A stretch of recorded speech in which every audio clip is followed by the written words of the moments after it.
Aisha sat her eyes following Luca as he worked behind it, expertly crafting espressos and cappuccinos. Mrs. Patel occupied a nearby table, adjusting her glasses as she read the morning newspaper.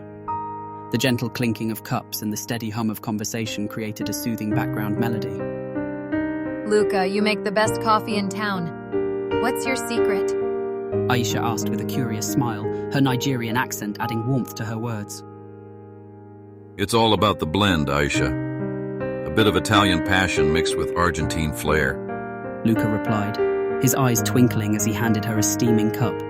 Mrs. Patel glanced up from her newspaper, catching a snippet of their conversation. Ah, the beauty of bringing different cultures together. It reminds me of the spices I use in my cooking, she said, her voice gentle yet wise.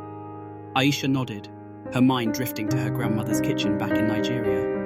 It's amazing how food and drink can tell stories, isn't it? She mused, taking a sip of her coffee. Luca leaned against the counter, watching the interaction between Aisha and Mrs. Patel. I think that's why I love working here. Every day is a new blend of stories and background, he remarked thoughtfully. Mrs. Patel smiled, her eyes crinkling with fondness. and every story is like a thread, weaving a tapestry of shared experience, she added, her fingers tracing the intricate designs of her silk scarf. Aisha felt a sense of belonging, her heart full with the shared stories of the cafe's patrons.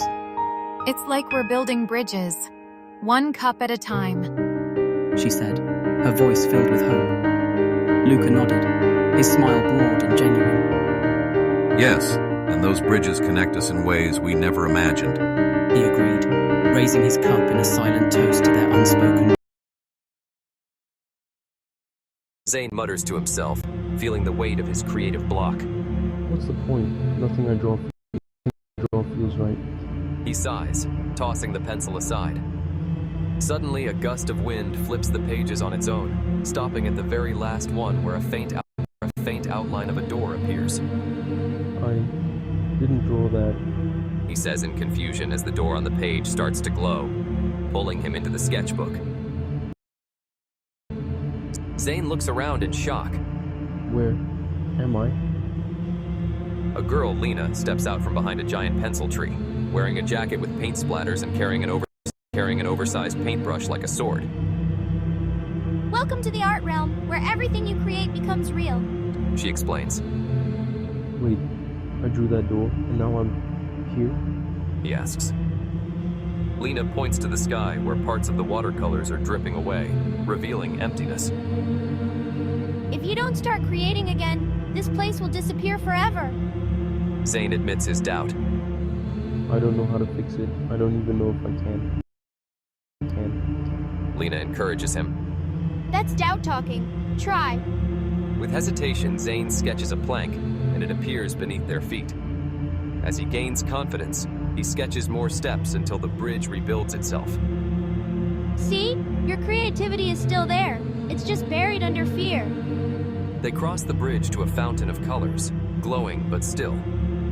The fountain reflects times when Zane drew without fear, alongside moments of self-doubt and criticism. I used to love drawing things, but I let fear take over. Lena softly assures him. Then take it back. Art isn't about being perfect. It's about expressing what's inside you. Zane dips his hands into the fountain, and the colors swirl to life, responding to his emotions. Vibrant paint streams into the sky, revitalizing the art realm. Zane panics. What's happening? Lena shouts. It's your fear. If you let it control you, it will trap you here. Struggling, Zane feels the grip tighten with his fear of failure. I'm scared. Scared I'll never be good enough. Lena urges him. Then draw anyway. With one free hand, Zane sketches a burst of light, breaking the ink's grip on him. I did it. Lena prompts him. This is your final test. Draw something that only you can bring to life. Zane hesitates, then sketches himself with glowing wings, a symbol of freedom. As he finishes, the art realm erupts with light. The sky turns golden, and his wings glow bright. Art is who I am, and that will never fade. Lena smiles proudly. Now you're ready. A door of light appears, leading back to reality. Zane sketches the door, which glows as before. Lena smiles. Keep creating, Zane. The world needs artists. Zane steps through the door, everything blurring to white. He touches the page, the colors glowing faintly, as if the world is still alive. I get it now. He picks up his pencil and starts drawing again, without hesitation. Text fades in. Imagination never fades. You just have to pick up the pencil. Zane softly smiles. No more blank pages. A montage shows Zane filling page after page, sketching new worlds and dreamlike landscapes. His room, once dull, now overflows with art. Time jump. A few weeks later. In a classroom, Zane's teacher announces an art contest. Zane hesitates, then smiles. Why not? At the art gallery, Zane stands before his painting of the art realm. An art teacher is amazed. It's incredible. What inspired you? A reminder that imagination never fades. The camera zooms in on his painting, the phoenix's wings shimmering, as if the art realm is still alive. Text fades in. Art is more than just creation. It's the courage to share your imagination with the world.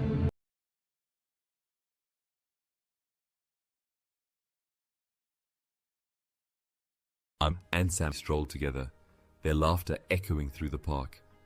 Near a drinking fountain, Amir quenched his thirst, leaving the tap running as he turned away. Zaid halted abruptly, his eyes fixed on the wasteful stream of water. Amir, what are you doing? You left the tap on. Oh, relax, Zaid. It's just a little bit of water. It's not like it's going to cause any problems. It's not about a little bit. It's about the bigger picture. We're in the UAE. We don't have natural freshwater sources like rivers or lakes. We get 80% of our water from desalination, which uses tons of energy and resources. When you leave the tap running, you're wasting a valuable resource that a lot of people in this country rely on. Amir returned home, still irked by the earlier argument. He twisted the tap, expecting the usual gush of water, but was met with silence. Panic rose as he darted from the bathroom to the kitchen, each faucet offering the same dry response. What the hell? No water? Why is the water shut off? Desperation drove him to his phone, dialing the water company with urgency. Hey, I've got no water. What's going on? I need it right now. The response was curt yet apologetic, informing him of a temporary pipe issue. Hours without water loomed ahead. Amir approached Zaid, Layla, and Sammy with a newfound seriousness, his steps measured and thoughtful. Zaid, I think you were right. Last night, I didn't have any water. It was impossible. I couldn't even wash my face. I didn't realize how much we take water for granted. Zaid regarded him with surprise, a glimmer of hope in his eyes. So you get it now. Amir nodded, the gravity of his actions sinking in. Yeah, I never thought about it that way. It was so frustrating not having water, and it really made me realize how important it is. I feel like I've been taking it all for granted.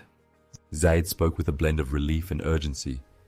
It's not just about convenience, Amir. It's about our future. If we keep wasting water, we'll be in a serious crisis. The UAE is doing its best with solar-powered desalination plants, but it's still up to us to save what we have. Layla's voice was gentle yet firm. Exactly.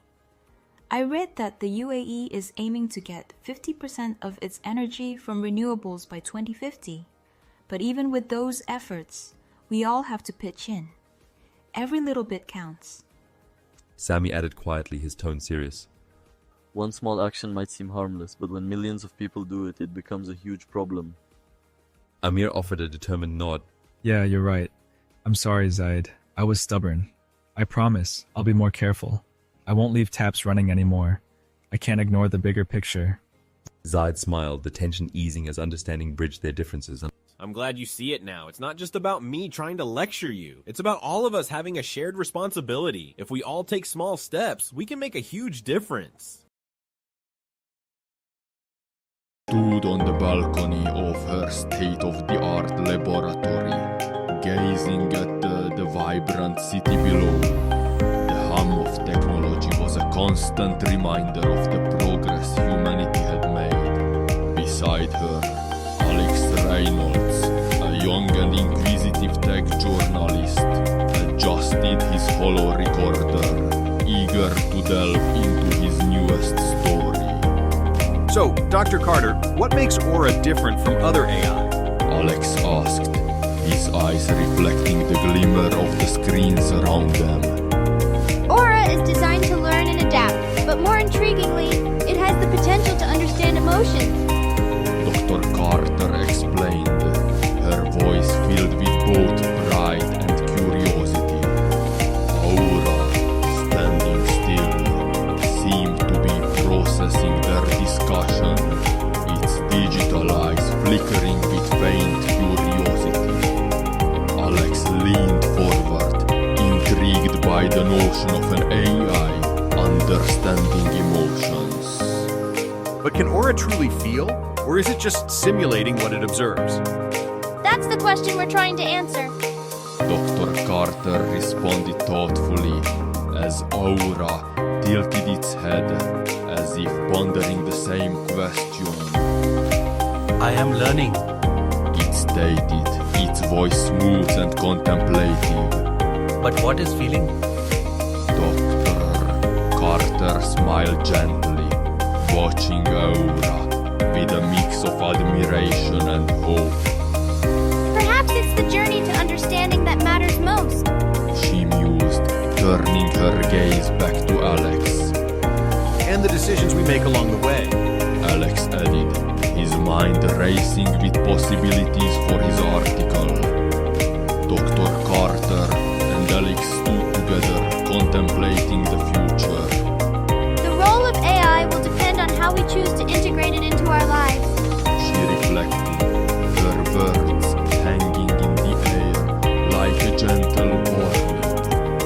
Alex nodded, inspired by the conversation.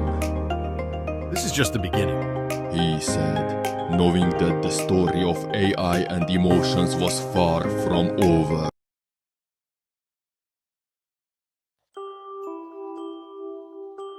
Mr. Carter, a stern but fair teacher, writes on the board, "Online identity and the impact of technology."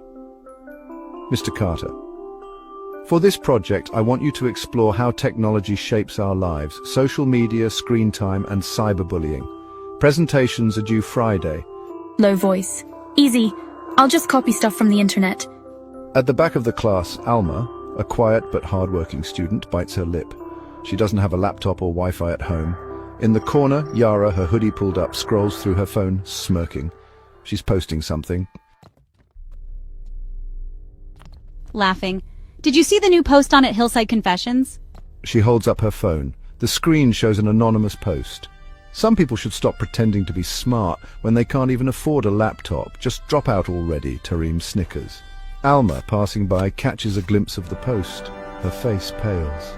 Across the hall, Yara leans against the lockers, watching. No one knows she runs the confession page. Scoffs, this isn't fair. How do they expect you to keep up without Wi-Fi? It's fine. I'll just stay late and hope this thing works. Angrily. That stupid confession page ruins people's lives. Alma doesn't respond, but her grip tightens on the mouse. Yara sits in the dark, her phone screen the only light. She scrolls through her confession page. The post about Alma has over 500 likes and tons of laughing emojis. Her fingers hover over the keyboard. She types another post. Maybe if some people got a job instead of crying, they could afford real Wi-Fi. She hesitates, then she posts it. Low voice. We should say something. Alma shakes her head. She's still too afraid. Alma's phone buzzes. A new post. Guess some people can't take a joke. Cry about it. More laughing emojis. Her stomach drops. Across the hallway, Yara watches, guilt creeping in. For the first time, the likes and comments don't feel good. Smug. People are so dramatic. Grinning. Right? It's just entertainment. To Alma, this has to stop. Alma exhales shakily. Yara lies in bed scrolling. The comments under her latest post are brutal. Then a direct message pops up. Anonymous, why do you do this? She hesitates before typing back. Yara, it's just for fun. Her hands are shaking. Another message appears. Anonymous, people are getting hurt. Hope you're proud. Yara stares at the screen. Her reflection in the phone stares back at her. Someone she doesn't recognize. For the first time, shame creeps in. We should start our own page. One that spreads truth, not hate. Would anyone even listen? Jordan pulls out her phone and creates a new account at Real Hillside Voices. Let's find out. Alma and Jordan post stories of students overcoming struggles. More students follow at Real Hillside Voices. The confession page loses followers. Yara stares at her empty notifications, feeling hollow. Mr. Carter smiles as he watches the students scroll through at Real Hillside Voices instead of the confession page. Alma meets Yara's eyes across the room. Yara hesitates. Then slowly, she logs out of the confession page. For the first time, she feels free.